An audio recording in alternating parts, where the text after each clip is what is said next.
તો તાપી જિલ્લાના ડોલવણમાં વિદ્યાર્થીઓનું રેસ્ક્યુ ઓપરેશન હાથ ધરવામાં આવ્યું। પંચોલ આશ્રમ શાળામાં પાણી ભરાતા વિદ્યાર્થીઓ ફસાયા હતા।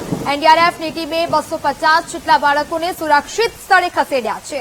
પૂરના પાણી ઓસર્યા બાદ આશ્રમ શાળા અને સ્ટાફ ક્વાર્ટરમાં સાફ સફાઈ કરવામાં આવી। ડોલવણની નદીમાં પૂર આવતા લોકોના માથે આફત વધી હતી અને હવે આ વિદ્યાર્થીઓનું રેસ્ક્યુ કરવામાં આવ્યું। 250 વિદ્યાર્થીઓને અન્ય સ્થળે ખસેડવામાં આવ્યા। પંચોલ આશ્રમ શાળામાં પૂરનું પાણી ફરી વળ્યું હતું।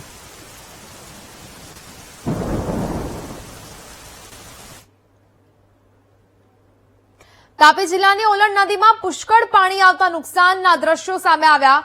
લો લેવલ બ્રિજને ઓલણ નદીના પાણીએ ધોઈ નાખ્યું છે। ડોલવણના પંચોલ ગામથી પાટી ગામને જોડતા બેઠા પુલને નુકસાન પહોંચ્યું છે। બ્રિજ ધોવાઈ જતા વાહન ચાલકો જીવના જોખમે પસાર થવા મજબૂર બન્યા છે। 10 થી વધુ ગામ લોકોની સમસ્યા વધતા પુલ ઊંચો કરવાની પણ સતત માંગ ઉઠી રહી છે। જે પુલ છે એ ઓલણ નદી પાસે આવેલો છે। એ દર વર્ષે વરસાદ આવવાના કારણે આ પુલ નીચે હોવાથી પાણી ભરાઈ જાય છે।